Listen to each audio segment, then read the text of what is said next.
আচ্ছা, তাহলে দেখো আজকে আমরা population growth and unstabilization causing serious pressure on resources এখান থেকে শুরু করি। এই পয়েন্টার মানে হচ্ছে যে পপুলেশন গ্রোথের জন্য এদিকে দেখুন, পপুলেশন গ্রোথের জন্য আরবানাইজেশনের জন্য, আরবানাইজেশন মানে টাউন সিটি তৈরি হওয়াকে আরবানাইজেশন বলে। আর সেটা আমাদের ন্যাচারাল রিসোর্সের উপরে কিরকম সিরিয়াস প্রেসার দিচ্ছে এত টাউন সিটি হয়ে যাওয়ার জন্য, এত পপুলেশন বেড়ে যাওয়ার জন্য। প্রথমে দেখো, এক এক নাম্বার কি দেওয়া আছে, চেঞ্জিং ফেস অফ আর্থ। আর্থের যে আহ কি বলবো, আর্থের চেহারাটাই পাল্টে যাচ্ছে, তাই কি না? যে আগে যে মনে করো 20 বছর আগে বা 10 বছর আগে যেই জায়গাটা ফাঁকা ছিল, আজকে দেখবো ওখানে মানুষজন বাড়ি বানিয়ে নিয়েছে। না, যেই মাঠে আমরা খেলতাম এখন আর মাঠ নাই, সেখানে বাড়ি হয়ে গেছে বা কোনো একটা অ্যাপার্টমেন্ট হয়ে গেছে, এরকম। তো এইটাকেই বলে হচ্ছে আরবানাইজেশন। যে the villages are turning into towns into cities, and cities into mega cities or metropolis, a process covered under what we called urbanization, তাই না? তাহলে এইগুলোর জন্য আহ কি কি চেঞ্জেস আসছে, সাম মেজর চেঞ্জেস। এক number, building, market, school, hospital তৈরি হচ্ছে। 2 number, road, highway, railway line, airport তৈরি হচ্ছে। 3 নাম্বার, ইন্ডাস্ট্রি তৈরি হচ্ছে, গোডাউন তৈরি হচ্ছে, রিজার্ভার তৈরি হচ্ছে। এগুলো হচ্ছে তোমার ভেরিয়াস চেঞ্জেস গুলো আসছে আরবানাইজেশন হওয়ার জন্য। এবার এটার জন্য আমাদের এনভায়রনমেন্টের কি ক্ষতি হচ্ছে? ক্ষতি হচ্ছে কি, এগ্রিকালচারাল ল্যান্ড গুলোতে বাড়ি হয়ে যাচ্ছে। যেখানে আগে জমি চাষ করা হতো, এখন ওখানে বাড়ি হয়ে যাচ্ছে, রোড হয়ে যাচ্ছে, এয়ারপোর্ট হয়ে যাচ্ছে। তার মানে কি, তার মানে কি, লস অফ ন্যাচারাল ভেজিটেশন। মানে কি, ভেজিটেশন মানে কি, গাছপালা গাছপালা কেটে দিতে হচ্ছে। আগে যে জায়গাটা ঘাস দিয়ে কভার ছিল, এখন ওই জায়গাটা কংক্রিট সিমেন্ট দিয়ে কভার হয়ে গেছে। ঘাস তো মনে করো একটু হলেও তো অক্সিজেন দেয়, একটু হলেও তো সয়েল ইরোশন থেকে বাঁচায়। কিন্তু এখন ওই জায়গাটায় ইয়ে হয়ে যাওয়াতে, ঘরবাড়ি হয়ে যাওয়াতে একটু অক্সিজেন লেভেল কমে যাচ্ছে। তো এগুলোর জন্য ক্লাইমেটিক কন্ডিশন চেঞ্জ হচ্ছে। এটা হচ্ছে আরবানাইজেশনের এফেক্ট। 2 নাম্বার কি দেওয়া আছে, rising living standard of growing population.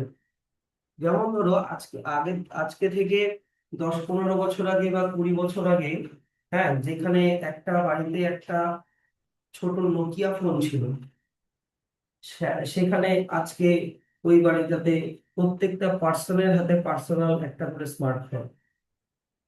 Sir, তো কি হলো? তো আগে ওই নোকিয়া ফোনটাকে চার্জ করতে হলে ধরে নাও 20 ইউনিট ইলেকট্রিসিটি না, তার জন্য যতটা কোল বর্ণ করতে হতো, এখন প্রত্যেকটা স্মার্টফোনকে তোমাকে চার্জ করতে হলে কত ওয়াটের আমাদের এক একটা ফোন, মিনিমাম 6,000 7,000 ব্যাটারি ক্যাপাসিটি। তার মানে কতটা ইলেকট্রিসিটি খাচ্ছে, তার মানে কতটা অ্যামাউন্ট আমাদেরকে কোল বার্ন করতে হচ্ছে, কতটা পলিউশন হচ্ছে। কথাটা বুঝতে পারছো?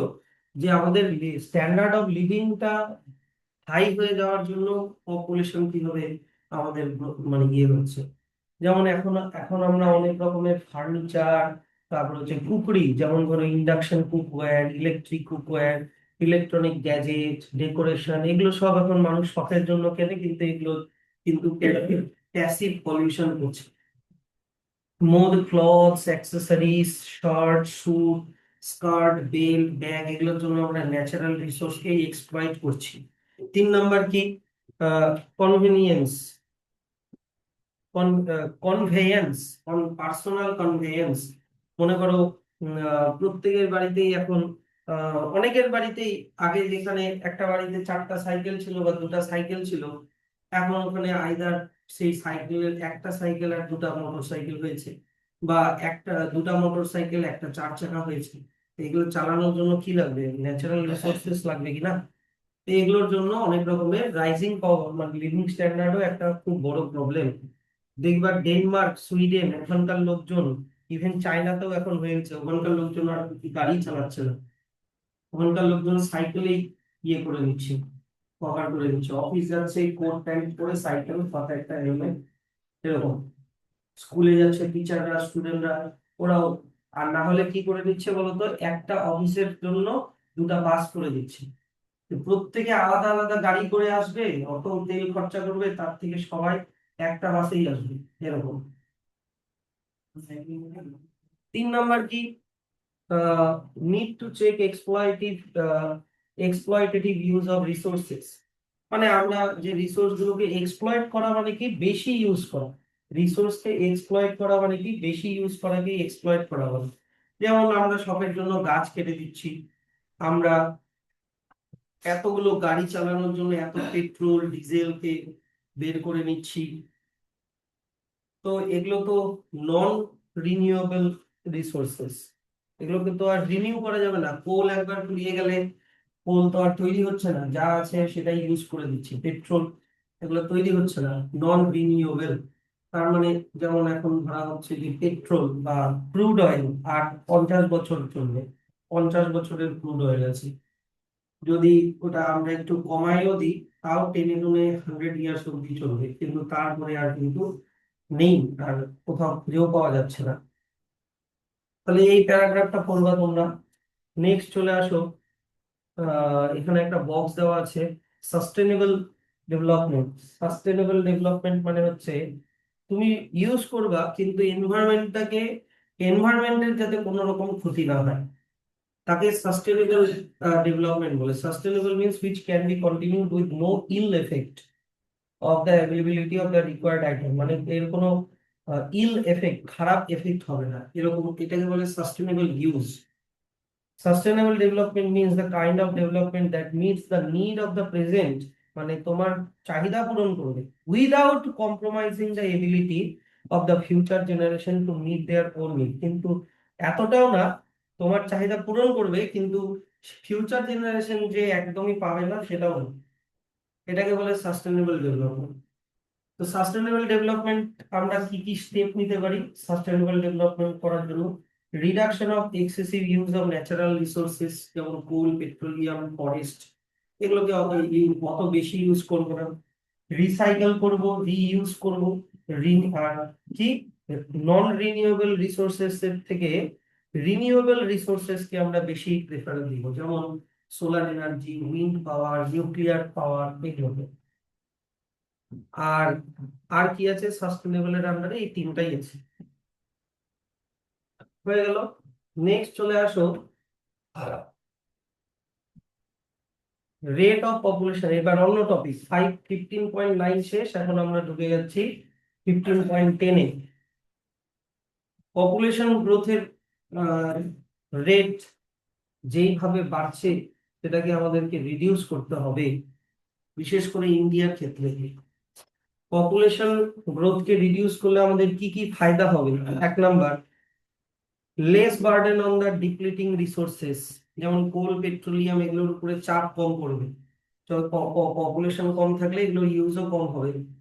2 নাম্বার কি, বেটার হেলথ, পপুলেশন কম থাকলে সবাইকে গভর্নমেন্ট হেলথ ফেসিলিটি দেওয়া পসিবল হবে, নাহলে এতগুলো লোককে হেলথ ফেসিলিটি দেওয়াটা পসিবলও না, আর খুব অনেক টাকাও লাগবে, গভর্নমেন্টকে অনেক টাকাও স্পেন্ড করতে হয়। যেমন সিগারেট খাওয়ার জন্য গভর্নমেন্টরা সিগারেটের প্যাকেটের উপরে 75% জায়গা জুড়ে একটা ক্যান্সারের ছবি দেয়।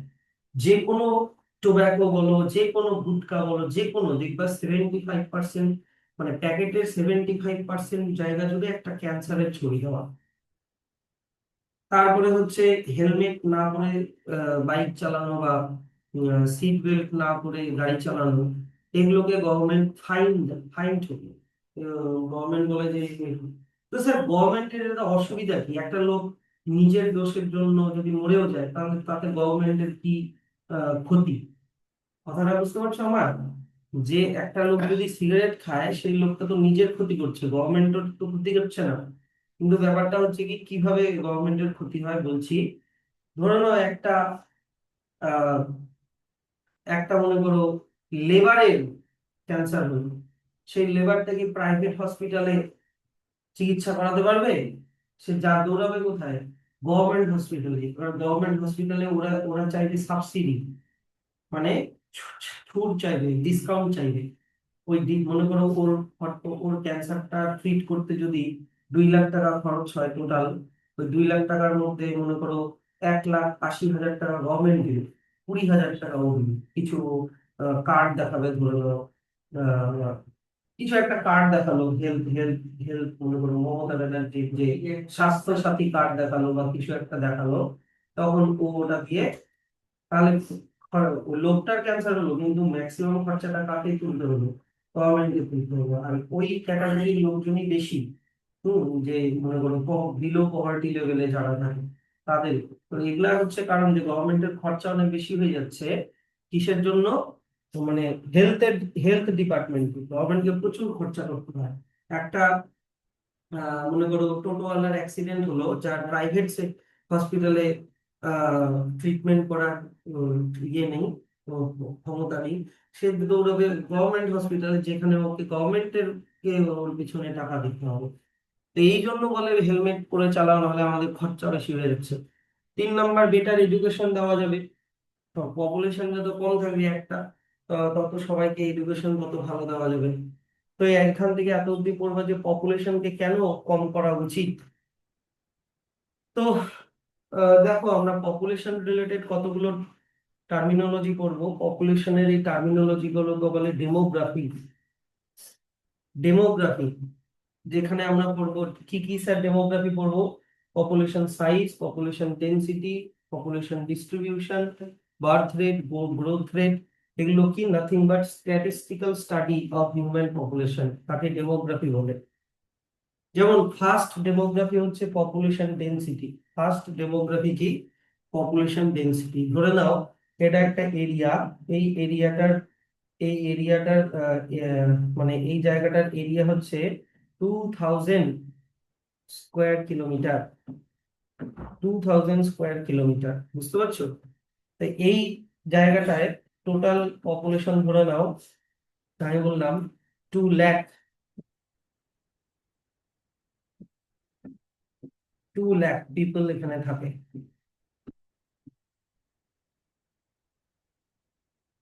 2,000 কিলোমিটারের মধ্যে 2 লাখ লোক থাকে, কথার কথা।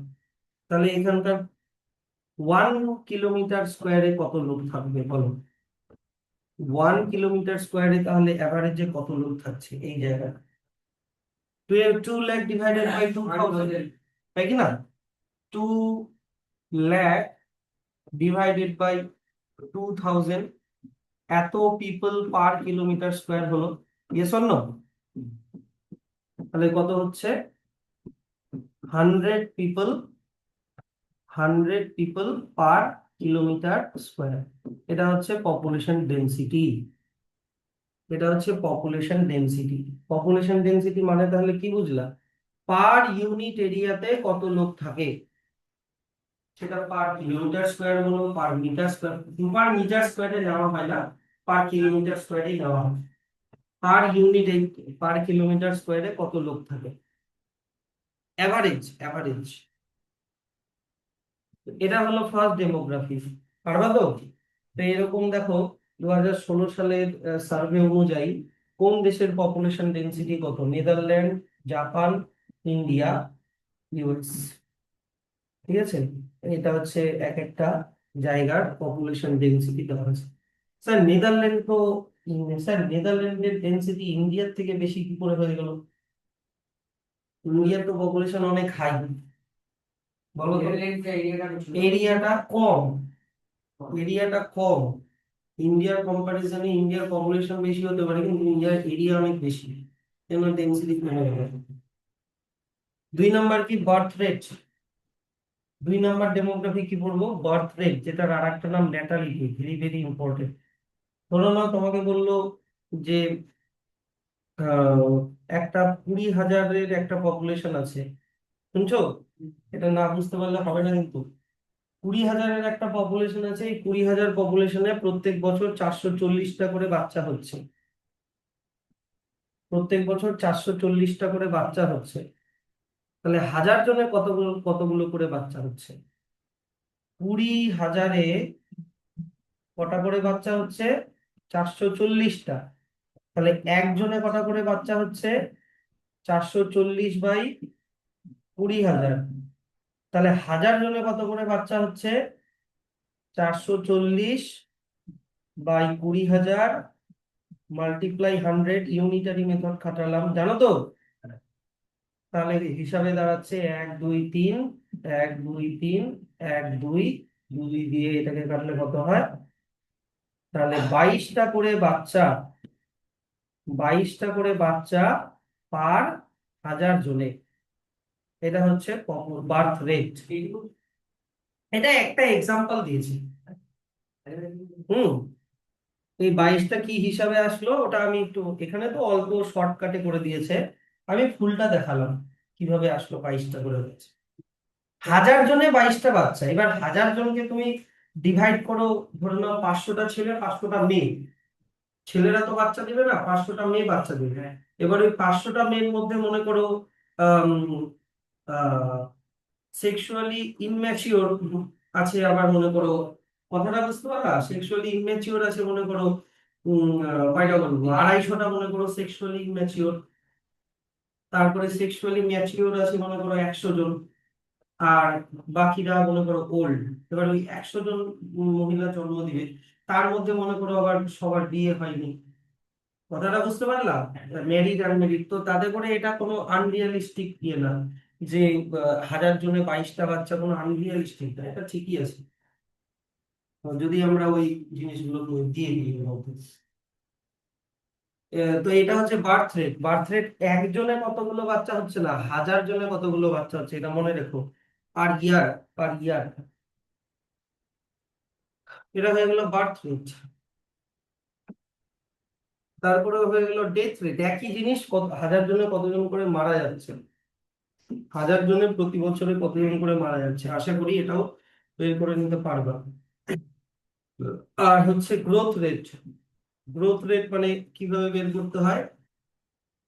যেমন আমি তোমাকে বললাম, আহ, তোমাকে আমি বললাম যে birth rate and death rate. ধরে নাও আমি তোমাকে বললাম বার্থ রেট হচ্ছে 22, ঠিক আছে। আর আমি তোমাকে বললাম ডেথ রেট, আমি বললাম তোমাকে, ধরে নাও আমি বললাম 12। ডেথ রেট আমি তোমাকে বললাম 12, ঠিক আছে। তাহলে পপুলেশন গ্রোথ রেট হচ্ছে বার্থ রেট মানে 22 মাইনাস ডেথ রেট মানে হচ্ছে 12। তার মানে কত হলো? 10। মানে 1000 জনে 10 জন করে বাড়ছে। এটা হচ্ছে growth rate. Growth rate is the difference between birth rate and death rate. তাহলে প্রতি বছর 1000 জনে 10 জন করে বাড়ছে। এটা হচ্ছে তোমার হয়ে গেল গ্রোথ রেট। এইবার চলে আসো, স্যার যদি বার্থ রেট মনে করো 22, ঠিক আছে, গ্রোথ রেট মনে করো আমি বললাম 25, সরি, বার্থ রেট আমি বললাম 22, ডেথ রেট আমি বললাম 25। ধরো না করোনা হয়েছে, করোনার জন্য ডেথ রেট বেড়ে গেল, বুঝতে পারলা কথাটা? তাহলে কিন্তু পপুলেশন গ্রোথটা মাইনাসে চলে আসবে। কিন্তু তোমাকে আগে আগে বার্থ রেটই রাখতে হবে, পরে ডেথ রেটই রাখতে হবে, এটাই রাখতে হবে। তো গ্রোথ রেট মাইনাসও আসতে পারে। ধরো না কোনো ন্যাচারাল ক্যালামিটি হলো বা কোনো ডিজিজ হয়ে গেল, ঠিক আছে। তাহলে বার্থ রেট যতদিন ডেথ রেটের থেকে বেশি থাকবে পপুলেশনটা গ্রো করবে, কিন্তু বার্থ রেট যদি ডেথ রেটের থেকে ছোট হয়, লোয়ার হয়, তাহলে কিন্তু পপুলেশন কমে যাবে। আশা করি জিনিসটা বুঝতে পারলাম। সরি, এখান থেকে না, এইখান থেকে। এগুলো ক্লাস 12-এ আরো ডিটেলে আছে, গ্রোথ রেটের ফর্মুলা, বার্থ রেটের ফর্মুলা। ওগুলো আবার 2 রকমের গ্রোথ রেট হয়, জে শেপড আর এস শেপড, ওগুলো ফর্মুলা দিয়ে বের করতে হয়। তো ইন্ডিয়াতে দেখো 1901-এ একটা সার্ভে করা হয়েছিল, তারপরে 1973-তে একটা সার্ভে করা হয়েছিল। তো তাতে করে দেখা গেছে যে 1901-এ birth rate is to death রেটের রেশিও ছিল 46:44। কিন্তু 1973-তে এটা হয়ে গেছে 37:14। এই দুটা কম্পারিজন করে কি বুঝলাম বলো তো দেখি। 1901-এ বার্থ রেট আর ডেথ রেটের রেশিও, আর 1973-তে বার্থ রেট আর ডেথ রেটের রেশিও, দেখো হিউজ ডিফারেন্স।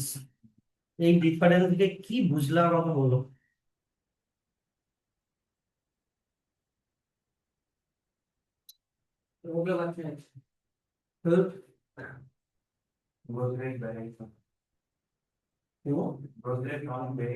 গ্রোথ রেট অনেক বেড়ে গেল।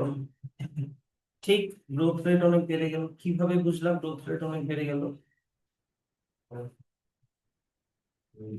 ফার্স্টে গ্রোথ রেটের ডিফারেন্স হচ্ছে এরকম, আর এটা তো হচ্ছে অনেক বেশি। এখানে বার্থ রেট গ্রোথ রেট যদি বের করতে চাও, তাহলে birth rate minus death rate করলে কত হচ্ছে? 2, মানে 1000 জনে 2 জন করে বাঁচত। কারণ আগে অনেক রোগ, তাই কি না, প্লেগ, হেন তেন, জ্বর, অনেক কিছু মেডিকেল সায়েন্স অত ডেভেলপ ছিল না, তাই আগে লোক বেশি মারা যেত। কিন্তু এখন যদি তুমি birth rate minus death rate করো, birth rate minus death rate করলে কি করে, গ্রোথ রেট করলে কত বাড়াচ্ছে? 23। তার মানে আগে 2 2 করে বাড়তো, এখন 23 করে বাড়ছে। মানে 1973-তে দেখা গেল 23 করে বাড়ছে 1000 জন। তার মানে অনেক বেশি করে লোক বাড়ছে। কেন? কারণ মানুষের স্ট্যান্ডার্ড অফ লিভিং হাই হয়েছে, প্রোটিন মানে নিউট্রিশিয়াস খাবার খাচ্ছে, মেডিকেল সায়েন্স অনেক ডেভেলপ করেছে।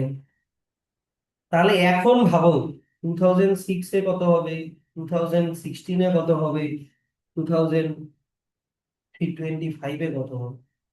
2006-এ গ্রোথ রেট হচ্ছে 2.7%, 07% ছিল। এটাও অনেক হাই, অনেক হাই। বুঝতে পারলাম? এখানে কত, এখানে কত গ্রোথ রেট? 1000 জনে বাড়ছে 2 জন, থাকি না, 1000 জনে 2 জন, মানে পার্সেন্টেজে বের করলে কত হচ্ছে? 0.2%-এ বাড়ছে। বুঝতে পারলাম? আর 2006-এ কত? 2.7। কোথায় 0.2%, কোথায় 2.7%? ভালো, কত হাই গ্রোথ রেট। 2.7% বের করতে হলে আমাকে কি করতে হবে? 260, 260 বাই 1000 মাল্টিপ্লাই 100 করতে হবে মনে হয়। না, 20.7/1000 × 100 করতে হবে। এই যে দেখো, তাহলে কত হচ্ছে দেখো তো, 2.07% হচ্ছে। তা আগে 1000 জনে 2 2 জন করে বাড়তো, এখন 1000 জনে 20.7 করে বাড়ছে।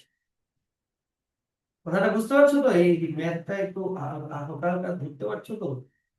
তাহলে দেখো কত পপুলেশন হাই। আর 2006-এ 2.07। আর ওয়ার্ল্ড পপুলেশন সেই সময় কত ছিল? 2% ছিল। ইন্ডিয়ার পপুলেশন 2006-এ ইন্ডিয়ার পপুলেশন 2.0%, 07%, কিন্তু ওয়ার্ল্ড পপুলেশনের গ্রোথ রেট হচ্ছে 2%। 2016-তে গিয়ে ইন্ডিয়ার পপুলেশন দাঁড়ালো 1.32 বিলিয়ন। আর এখন ইন্ডিয়ার পপুলেশন 1.5 বিলিয়ন ছাড়িয়ে চলে গেছে, ডিউ টু সাম, কি বলবো, ইনভেশন অফ বাংলাদেশিস অ্যাজ ওয়েল। ওরা তো নিজের থেকেই পালাচ্ছে। হ্যাঁ, কারণ ওদেরকে যদি দেখে ডকুমেন্ট ঠিক নেই, তাহলে ওদেরকে ডিটেনশন ক্যাম্পে পাঠিয়ে দেবে। ডিটেনশন ক্যাম্প মানে বাইরের থেকে যারা এসেছে তাদেরকে একটা ক্যাম্পে রাখা, তারপরে ওদেরকে এক এক করে নিজেদের দেশে পাঠিয়ে দেওয়া। তো ওই ক্যাম্পে যতদিন থাকবে, ওই একটা টেন্টের মধ্যে মনে করো 1000 জন ওখানেই থাকবে, ওখানেই খাবে, ওখানেই হাঁটবে, মুতবে। মানে অনেক কষ্টকর পরিস্থিতি। কিন্তু ওটাতে আবার সরকারের অনেক খরচ হয়ে যাবে।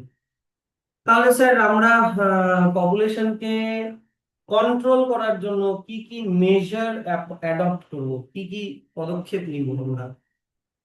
তো পপুলেশন ডেনসিটি কি আগে দেখে নিই, যে পপুলেশন ডেনসিটি বাড়লে কি কি প্রবলেম আমরা ফেস করি। 1 নম্বর হচ্ছে পার ক্যাপিটা ইনকাম কমে যাবে। সবাই তো চাকরি পাবে না, সবাই বিজনেস করলেও বিজনেসেও প্রচুর কম্পিটিশন। সবাই মোমোর দোকান দিচ্ছে, সবাই এগুলোর দোকান দিচ্ছে, কার দোকান থেকে খাবে? 2 নম্বর কি, ন্যাচারাল রিসোর্সেস অনেক ইউজ হচ্ছে, আগেই বললাম। জেনারেল হেলথ অনেক কমে যাচ্ছে, এটাও আগে বললাম। তাই এগুলো হচ্ছে আমরা প্রবলেম ফেস করছি। তাহলে স্যার, পপুলেশনকে কন্ট্রোল করার জন্য কি কি করা যেতে পারে? 1 নম্বর হচ্ছে কি, মানুষজনকে পপুলেশন এডুকেশন দিতে হবে, তাহলে ওরা পপুলেশন কন্ট্রোল করতে শিখবে। আগে পপুলেশন এডুকেশন দিতে হবে, মানুষজনকে পপুলেশন সম্পর্কে এডুকেট করতে হবে, যে যে দেখো তোমার 4টা বাচ্চা, তুমি এই প্রবলেম তোমার কিন্তু হবে। স্টেপ গুলো কি কি, এই যে দেখো স্টেপ গুলো কি কি। 1 নম্বর হচ্ছে কি, যে একদম রুরাল থেকে রিমোট এরিয়া পর্যন্ত এই মেসেজটা ছড়াতে হবে যে পপুলেশন কন্ট্রোল করুন, পপুলেশন কন্ট্রোল করুন। পপুলেশন বাড়ার কি কি প্রবলেম, সেগুলো সম্পর্কে মানুষকে সজাগ করতে হবে। যে তোমার আজকে তোমার মাসে চাল খরচ হচ্ছে, চালের জন্য খরচ হচ্ছে ধরো বললো 1000 টাকা।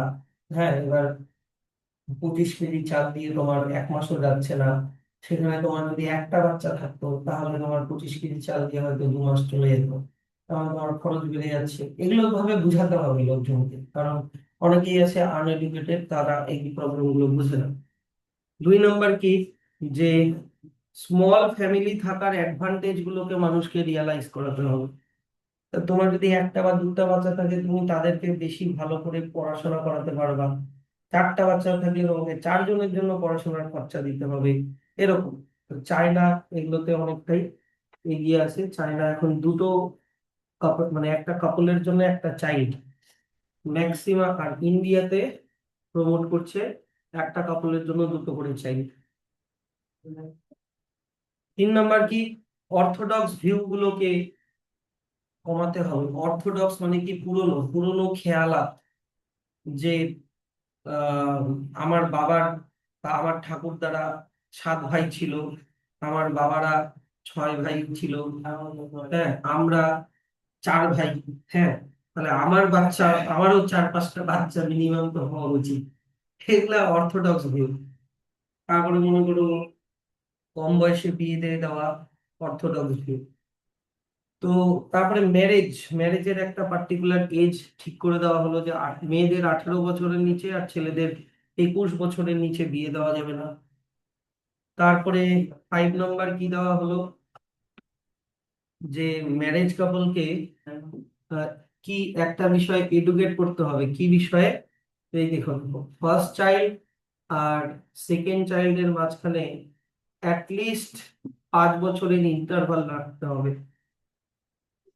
তাতে করে মায়েরও হেলথের কোনো সমস্যা হবে না, বাচ্চাদেরও হেলথের কোনো সমস্যা হবে না। কিন্তু প্রথম 1 বছরের ইন্টারভেলে, 2 বছরের ইন্টারভেলে যদি বাচ্চা হয় এত ঘন ঘন, তাহলে মায়েরও হেলথের অনেক ক্ষতি। আর মানে তাই 3 নম্বর বাচ্চা হলে আর নেওয়াই উচিত না। 6 নম্বর কি, বা লোকজনকে ফ্যামিলি প্ল্যানিং কে অ্যাডপ্ট করার কথা বলতে হবে। ফ্যামিলি প্ল্যানিং, যে আমি বাচ্চাটাকে নিব, বাচ্চাটাকে আমি কিভাবে বড় করব, তাকে আমি বড় হয়ে কোন কোন মানে প্রফেশনে ওকে, আমি ওকে ড্রাইভ করব।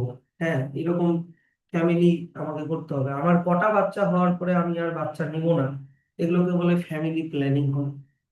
তো কিভাবে প্ল্যানিং করতে পারে? প্রেগনেন্সিকে আটকানোর মাধ্যমে, যেটাকে বলে কন্ট্রাসেপশন অর নিরোধ, যেমন ইউজিং কন্ডোমস, নিরোধ। তারপরে মনে করো বিভিন্ন রকমের ডিভাইস ইউজ করা, ইন্ট্রা ইউটেরাইন ডিভাইস, আইইউডি, যেটার আর একটা নাম কপার টি। এই ইন্ট্রা ইউটেরাইন ডিভাইসকে ফিমেল ইউটেরাসের মধ্যে ইমপ্ল্যান্ট করা হয়। ভাবো, এটা ফিমেল রিপ্রোডাক্টিভ সিস্টেম তো তোমরা পড়েইছো। এই জায়গাটায় আছে ইউটেরাস, এই জায়গাটা ইউটেরাস আছে। তো কোনো ট্রেন নার্স বা ডক্টর একটা ছোট্ট অপারেশন করে এরকম টি শেপের একটা কপার টি এর মধ্যে এরকম ভাবে ইমপ্ল্যান্ট করে দিল। তো এই কপার টিটা কি হবে, যদি মনে করো এই কপার টি থেকে কপার আয়ন রিলিজ হবে, এই কপার আয়ন গুলো হচ্ছে তোমার ইউটেরাসের গায়ে লেগে যাবে। কপার টি থেকে কি সিক্রিট হবে বললাম? কপার, বলো বলো, কপার আয়ন। তো সেগুলো ইউটেরাসের গায়ে লেগে যাবে। তো তাতে করে মনে করো এখানে একটা ওভাম আছে, এই ওভামটাকে একটা স্পার্ম ফার্টিলাইজ করলো। এবার এটা তো জাইগোট, জাইগোট থেকে এমব্রায়ো, এমব্রায়োটার ইমপ্লান্টেশন হওয়ার কথা, তাই কি না? কিন্তু কপার আয়ন গুলো থাকার জন্য ইমপ্লান্টেশনটা হবে না। এটা একটা কপার টি এর ভ্যালিডিটি 6 মাস, তারপরে আবার ওটা চেঞ্জ করতে হয়। তো মহিলারা যতদিন কপারটি মানে ইয়ে করে রাখবে, কপারটি নিয়ে রাখবে, ততদিন ওর বাচ্চা হবে না। কিন্তু এখানে কন্ডম ছাড়াও যদি মনে করো ইয়ে করে,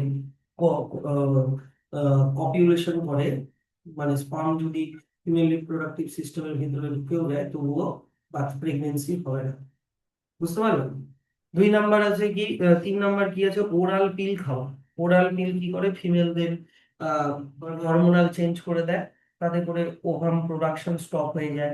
বুঝতে পারলাম? অথবা স্পর্ম গুলোকে মেরে ফেলে। 2 রকমের ওরাল পিল পাওয়া যায়। একটা, ও না, ওরাল পিল শুধু ইয়েই করে, মেয়েদের ওভিউলেশনটাকে বন্ধ করে দেয়, মানে ওভাম প্রোডাকশনটাকে বন্ধ করে। এক্সাম্পল যেমন মালাডি, এটা একটা ওরাল পিলের। তো এগুলো হচ্ছে ভেরিয়াস কন্ট্রাসেপটিভ মেথড প্রেগনেন্সিকে আটকানো। তারপরে চলে আসো ফ্যামিলি ওয়েলফেয়ার। তো এই এই ইয়েটা যে কোনো গভর্নমেন্ট হেলথ সেক্টরে দেখবা একটা এই সিম্বল ইউজ করা হয়। এই কোয়েশ্চেনটা তোমাদের প্রচুর বার এসেছিল এই ছবিটা দিয়ে, প্রিভিয়াস ইয়ার্স এর কোয়েশ্চেন দেখবা।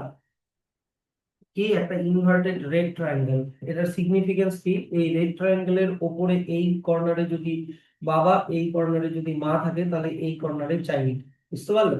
মানে একটা কাপলের একটা বাচ্চা, মানে 2 জন থেকে 1 জন। কথাটা বুঝতে পারছো তো জিনিসটা? তাহলে 100 জন থেকে কত হচ্ছে, 50টা বাচ্চা। তার মানে পপুলেশন হাফ হয়ে গেল। ওই 100টা বাবা মা বুড়ো হলে যখন মারা যাবে, ওদের, তার মানে 100টা লোক মরে গেল, থাকলো কটা, 50টা, এরকম। সেই 50টা থেকে কত হবে, 25টা, এরকম। আমাদের ইন্ডিয়ার যা পপুলেশন না, এগুলো তো আর 100টা না যে 100টা থেকে 50টা বাচ্চা হবে।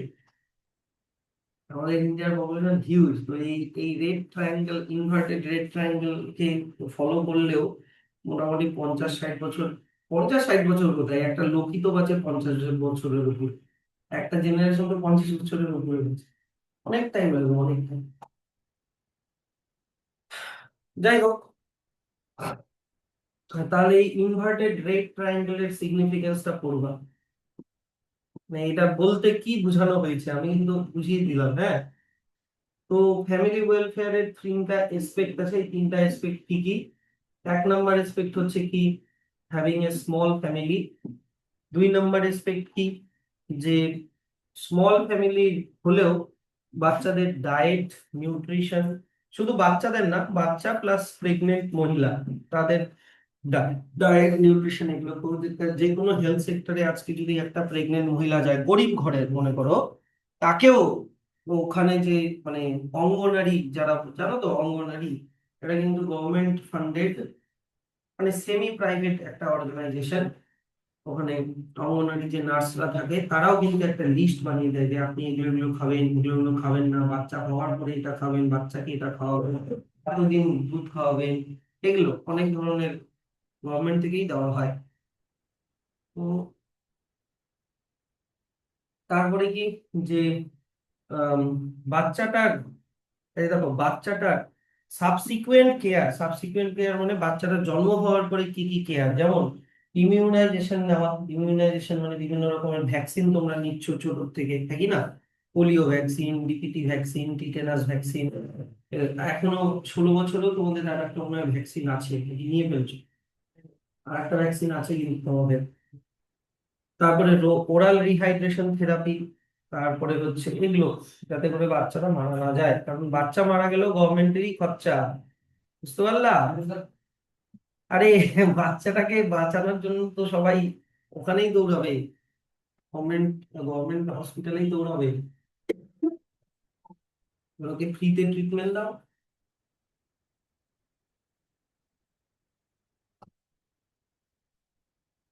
আচ্ছা, তারপরে চলে আসো স্যার, কন্ট্রাসেপশন মানে এখনই আমি কি বললাম বলো তো, কন্ট্রাসেপশন মানে কি? প্রেগনেন্সিকে আটকানোকে কি বলে? কন্ট্রাসেপশন। তো প্রেগনেন্সিকে আটকানোর অনেকগুলো মেথড আছে, শুরুতে কয়েকটা বললাম, এখানে ডিটেইলে ডিসকাস করা হচ্ছে। 1 নম্বর হচ্ছে হরমোনাল মেথড। মানে পিলস খাওয়ায়, যে একটু আগে বললাম না ওরাল পিল, এটা কি করে এমন ভাবে হরমোনাল চেঞ্জ করে দেয় যাতে এগটা ওভারি থেকে রিলিজই হবে না। বলো, এগ ওভারি থেকে রিলিজ হওয়াকে কি বলে? ওভিউলেশনটাকে আটকে দেবে, স্টপ ওভিউলেশন। তাহলে ও যদি ওভিউলেশনই না হয়, মানে তাহলে ওভাবেই থাকবে না, তাহলে স্পার্ম ফার্টিলাইজ করতে পারবে না। 2 নম্বর কন্ট্রাসেপটিভ মেথডের নাম কি দেওয়া আছে? 2 নম্বর কন্ট্রাসেপটিভ মেথডের নাম দেওয়া আছে ব্যারিয়ার মেথড। ব্যারিয়ার মেথড মানে স্পার্ম দিয়ে দেখবা, স্পার্ম আর ওভামের মাঝখানে একটা ব্যারিয়ার করে দেওয়া। যেমন এক্সাম্পল কন্ডোম, এটা ছেলেদের পেনিসের উপরে অ্যাপ্লাই করতে হয়, তাহলে স্পার্মটা কন্ডোমের মধ্যে ইজাকুলেট হবে, ফিমেল রিপ্রোডাক্টিভ সিস্টেমের মধ্যে ইজাকুলেট হবে না। এটা ল্যাটেক্স মানে রাবারের মতো একটা আইটেম দিয়ে তৈরি। মেয়েদেরও কন্ডোম হয়, যেটা মেয়েদের ভ্যাজাইনার মধ্যে অ্যাপ্লাই করতে হয়, তাহলে মানে বিফোর পপুলেশন, তখন স্পার্ম গুলো এই মেয়েদের কন্ডোমের মধ্যে পড়ে যায়। মেয়েদের কন্ডোমের, না সরি, এটা না, মেয়েদের কন্ডোমের নাম হচ্ছে ডায়াফ্রাম। এটা সার্ভিক্সে অ্যাপ্লাই করতে হয়, বা vagina on the mouth of the uterus, মানে সার্ভিক্সের ওখানে অ্যাপ্লাই করতে হয়। এটা একটা ক্যাপের মতো দেখতে হয়, টুপির মতো। এইটার মধ্যেও স্পার্ম গুলো মানে সিমেন গুলো এর মধ্যে পড়ে যাবে, ইউটেরাস অব্দি যাবে না। 3 নম্বর আছে কি, স্পার্ম কিলিং বা স্পার্মিসাইডাল এজেন্ট। এমন একটা পিল যেটা ভ্যাজাইনার মধ্যে দিলে পিলের থেকে যে কেমিক্যাল গুলো বেরোবে ওগুলো স্পার্ম গুলোকে মেরে ফেলবে। ঠিক আছে, ভ্যাজাইনা বা সার্ভিক্স এর মধ্যে বিফোর পপুলেশন ওই পিলটা মানে ট্যাবলেটটা দিয়ে দিলে স্পার্ম গুলো মরে যাবে। 3 নম্বর কি, আইইউডি। এখনই তোমাদেরকে বললাম কপার টি, ওইটা আর আমি বোঝাচ্ছি না। ইন্ট্রা ইউটেরাইন ডিভাইস, এটার ফুল ফর্ম প্রচন্ড আসে। What do you mean by IUD? Intra uterine device, ইউটেরাসের মধ্যে এটাকে অ্যাপ্লাই করতে হয়। হ্যাঁ, আহ, দুইটা পপুলার আইইউডি এর নাম হচ্ছে লিপার্স লুপ আর কপার টি। ঠিক আছে, এটা কি বললাম, এটা কি কিসে হেল্প করে? ইমপ্ল্যান্টেশনটাকে আটকায়। কোনটা কিসে মানে কিভাবে কাজ করে, এগুলা কিন্তু কনফিউজ হবে না। প্রথমে কি বললাম? প্রথমে বললাম হচ্ছে কি, সবার আগে 1 নম্বরটা কি ছিল? 1 নম্বরটা বলো রে। Hormonal method.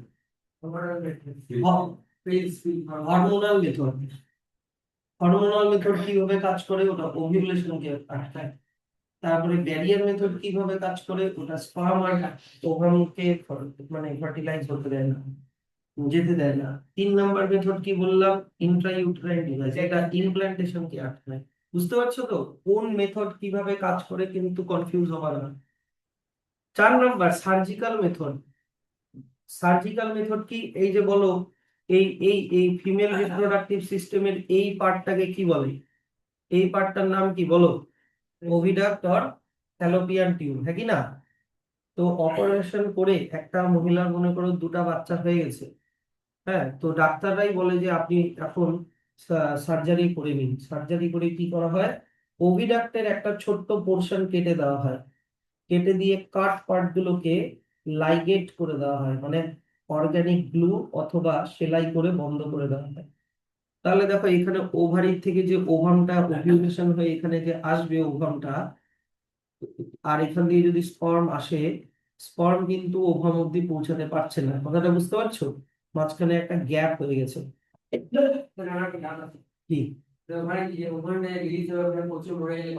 না, আমাদের বডির অনেক ডব্লিউবিসি আছে, ফ্যাগোসাইটস, তারা ওই ওভামটাকে এলিমিনেট করে দেবে। ওভামটাকে ন্যাচারাল, আমাদের নর্মাল যেরকম আমাদের বডির কোনো ওয়েস্ট প্রোডাক্টকে আমরা যেভাবে বের করে দিই ওভাবে বের করি। তো ওভিডাক্টের আর একটা নাম কি বলো? ওভিডাক্টের আর একটা নাম কি? Fallopian tube. তো ফ্যালোপিয়ান টিউবকে যেহেতু কাটা হয়, তাই এটার নাম টিউবেক্টমি। টিউব থেকে টিউবেক্টমি, যাতে এটা ভুল যাতে না হয়। বুঝতে পারলে তো মেথডটা? বুঝতে পারলে তো? এগুলা কিন্তু প্রচন্ড আসে পরীক্ষায়। 1 নম্বরটা হয়ে গেল, 1 নম্বর সার্জিক্যাল মেথড। ছেলেদেরও আবার করা যায়। ছেলেদের আবার কি করা যায়? এই যে দেখো, ছেলেদের যে বলো টেস্টিস থেকে যে ইয়েটা বেরিয়েছে, এই টিউবটা যে বেরিয়েছে, এই টিউবটার নাম কি? এই টিউবটার নাম কি? Vas deferens or sperm duct. এই ভাস ডিফারেন্সটাকে একটু পোর্শনটা কেটে কাট পার্ট গুলোকে এই যে এরকম করে সেলাই করে দিল বা অর্গানিক গ্লু দিয়ে বন্ধ করে দিল। তাহলে কি হবে স্যার? তাহলে টেস্টিসের মধ্যে যে স্পার্মটা তৈরি হচ্ছে সেই স্পার্মটা রিলিজ হবে না, স্পার্মটা যাবে না। তার মানে স্যার এই লোকটা আর রিপ্রোডাকশন মানে পপুলেশন করতে পারবে না? পারবে। তাহলে স্যার পপুলেশন যখন করবে, ওর পেনিস থেকে কি মানে ইউরেথ্রা দিয়ে কি সিমেন বেরোবে না? বেরোবে। কি করে স্যার সিমেন্ট বেরোবে? কারণ সিমেন্টের মধ্যে কি শুধু স্পার্ম থাকে নাকি seminal vesicle, prostate gland, Cowper gland এগুলোর সিক্রিশনও থাকে? কথাটা বুঝতে পারলাম? সিক্রিশন হবে কিন্তু ওর মধ্যে স্পার্ম থাকবে না, সিমেন্টের মধ্যে স্পার্ম থাকবে না। বুঝতে পারলাম? মানে এই লোকটা অ্যাক্টিভলি পারফর্ম করতে পারবে, তারপরে সিমেন্ট ইজাকুলেশনও হবে, কিন্তু সিমেন্টের মধ্যে 1%ও স্পার্ম থাকবে না। তো এটা এখানে এখানে কি কাটা হচ্ছে? এখানে কেটে দেওয়া হচ্ছে ভাঁজ ডিফারেন্স। তাই ভাঁজ ডিফারেন্স যেহেতু কাটা হয়, তাই এটার নাম হচ্ছে ভ্যাসেকটমি। ভাঁজ ডিফারেন্স থেকে ভ্যাসেকটমি। ফ্যালোপিয়ান টিউব, টিউব থেকে টিউবেক্টমি, ভাঁজ ডিফারেন্স থেকে ভ্যাসেকটমি। তো টিউবেক্টমি কাদের করা হয়? ছেলেদের। ভ্যাসেকটমি কাদের করা হয়? মেয়েদের।